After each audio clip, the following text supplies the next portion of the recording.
Welcome to Future Systems Explained. We usually think of energy as just flowing to us, right? You flip a switch, the lights come on. Simple. But the reality of our future is actually tied to a massive, hidden infrastructure that is rapidly evolving right under our feet. And to understand our transition to a completely electrified world, we have to look closely at its unsung hero. There's a quote that perfectly captures the core contradiction of the modern clean energy transition. The future is not just about producing more electricity. It is about storing it at the right moment. Think about it. We're building these incredible, towering wind turbines and sprawling solar farms, generating more clean power than at any point in human history. But generating it? That's really only half the battle. Because electricity, by its very nature, is a use-it-or-lose-it resource. Which immediately brings up a pretty fundamental problem. What happens when the wind just stops blowing? Or when the sun goes down? Relying completely on variable renewable energy sources actually introduces a massive structural flaw into our power grids. Without a giant storage buffer, an entirely renewable grid is completely at the mercy of the weather. We have to figure out how to bridge that gap between when nature gives us power and when humanity actually needs it. Okay, let's dive into this. Part 1. The energy timing problem. Look, modern life runs on an expectation of absolute, unbroken reliability. From AI data centers churning through trillions of calculations a second to hospitals running critical life support systems. None of these places can just accept a power outage because a cloud happened to float over a solar farm. To put it simply, renewable energy without storage is like rain without a water tank. It might pour down all afternoon, giving you way more water than you need, but if you have absolutely nowhere to catch it, you're still going to be thirsty when a drought hits the very next day. Because the generation of solar and wind energy doesn't perfectly match up with our daily spikes in human demand, solving this timing problem is arguably the single most urgent engineering challenge of our era. So how do we solve it? That brings us to part 2, inside the hidden system.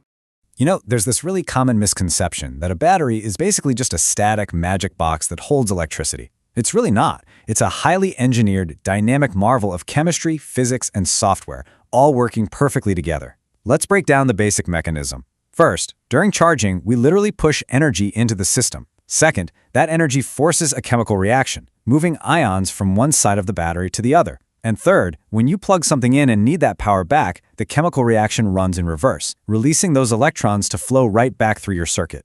It's absolutely crucial to remember here. A battery doesn't create energy. It is essentially a reservoir. It's moving energy through time, taking excess power from Tuesday and making it available for you on Wednesday.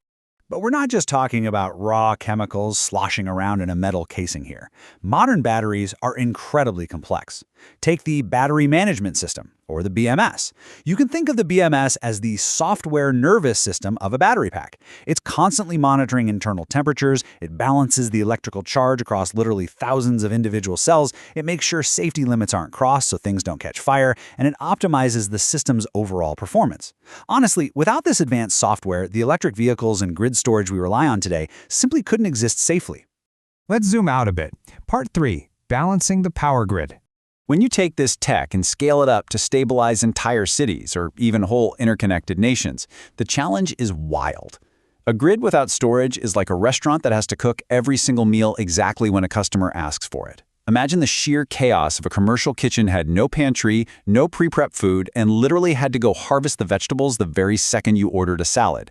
That is exactly why our current power grids are so incredibly fragile. They have to perfectly balance electrical supply and human demand every single second of the day. Batteries, they finally give our power grid a pantry. Now, what's really interesting to consider here is that not all batteries are built to do the same job. When engineers design a battery for an electric vehicle, they prioritize high energy density, keeping the weight as low as possible and maximizing charging speed, right? You want to drive far and recharge fast. But grid-scale batteries? Weight doesn't matter at all when the thing is just sitting in a massive shipping container in a field. Instead, for the grid, engineers prioritize the lowest possible cost, extreme longevity over thousands and thousands of cycles, and absolute reliability. Completely different jobs require completely different engineering philosophies. And the sheer scale of this shift is just staggering.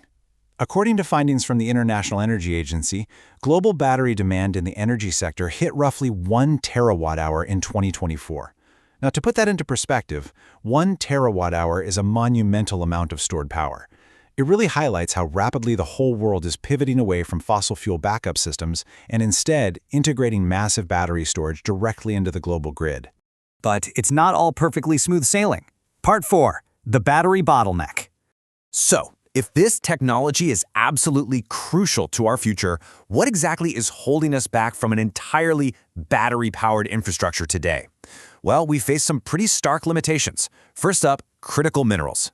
Batteries need highly complex, resource-heavy supply chains for materials like lithium, nickel, and cobalt. Second, safety risks. Pushing these chemical limits requires intense thermal management to avoid some very real fire hazards. Third is degradation. Look, all batteries naturally lose capacity over time, and end-of-life recycling, it's improving, but it's still not a fully solved circular process. And finally, concentration. The global manufacturing base is just heavily centralized. Actually, expanding on that last point about concentration, the IEA notes that while global battery manufacturing capacity impressively blew past 3 terawatt-hours in 2024, the vast majority of that supply chain is heavily concentrated in China. This immense centralization of manufacturing presents some very distinct supply chain realities and logistical bottlenecks for the rest of the world, especially as other nations attempt to scale up their own localized clean energy transitions. Which naturally brings up a pretty critical, forward-looking question. Can we scale all of this up safely without hitting a wall? Current lithium-ion tech is an absolute engineering triumph, for sure. But as we push toward a net-zero world, our needs are shifting.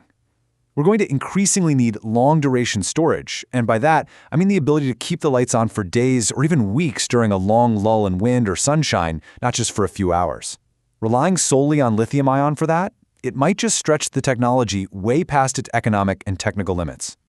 So, what's next? Part 5. Next-generation technologies. To solve these bottlenecks, the industry is aggressively pouring billions into science-backed innovations, moving us toward a much more diverse toolkit. First, you've got solid-state batteries. These replace the liquid components with solid materials, which offers the potential for much higher energy density and a huge leap in safety, primarily for vehicles. Second, flow batteries.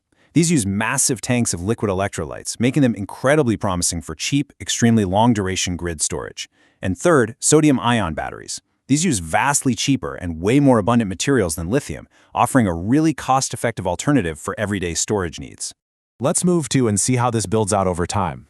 Based on insights from the Department of Energy, a very realistic, hype-free roadmap is taking shape. Right now, in the present, we clearly live in an era of lithium-ion dominance.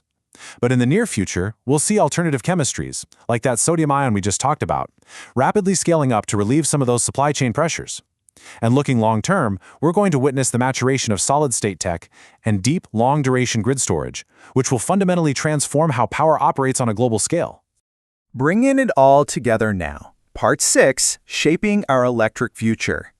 Ultimately, understanding these massive, hidden systems is so essential because they are the literal, invisible foundations driving human progress right now.